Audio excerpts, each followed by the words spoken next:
যদি কাজিয়াখন যোৰহাট ডিব্ৰুগড়ক লৈ লাগিলেহেঁতেন মনটো ভাল লাগিলহেঁতেন। কাজিয়াখন জনীয়া বাগবৰক লৈ লাগি আছে। তাৰমানে দুইটা পাৰ্টিৰে এতিয়া ভোট বেংক হৈছে মিয়া মুছলমান। আমাক তেওঁলোকে পাহৰিল।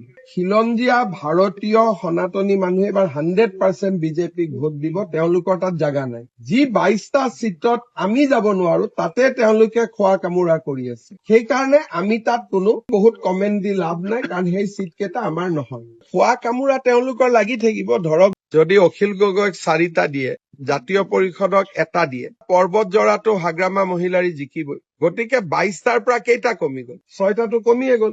6টা কমি যোৱাৰ লগে লগে 16টা হল। লিডাৰ অফ অপজিশ্যন পোষ্টটো পাবৰ কাৰণে তেওঁলোকে 6টা খিলঞ্জীয়া চিট জিকিব লাগিব। আৰু আজি কংগ্ৰেছৰ কাৰণে এইটো সহজ নহয়। সেইকাৰণে ৰাইজৰ দল আৰু এজেপিয়ে স্পীকাৰক কলেও নহব যে আমি কংগ্ৰেছক সহায় কৰিছো, এওঁক বিৰোধী দলপতি দিয়ক। নিজৰ দলৰ চিম্বলত 24 জন জিকিলেহে কংগ্ৰেছে বিৰোধী দলপতিৰ চিটটো পাব। এতিয়া মই দেখিছো তেওঁলোকে ইজনে সিজনক বিলাই থাকোতে বিৰোধী দলপতিৰ আসনখনো তেওঁলোকৰ হাতৰ পৰা যাবগৈ। এই মিত্ৰতাটো হল কিয়, ভাঙিল কিয়? মুছলমান য'ত 90% আছে মিয়া মুছলমান, সেই চিট কেইটাৰ কাৰণে নহয় জানো? তাৰমানে দুইটা পাৰ্টিৰে এতিয়া ভোট বেংক হৈছে মিয়া মুছলমান। আমাক তেওঁলোকে পাহৰিল।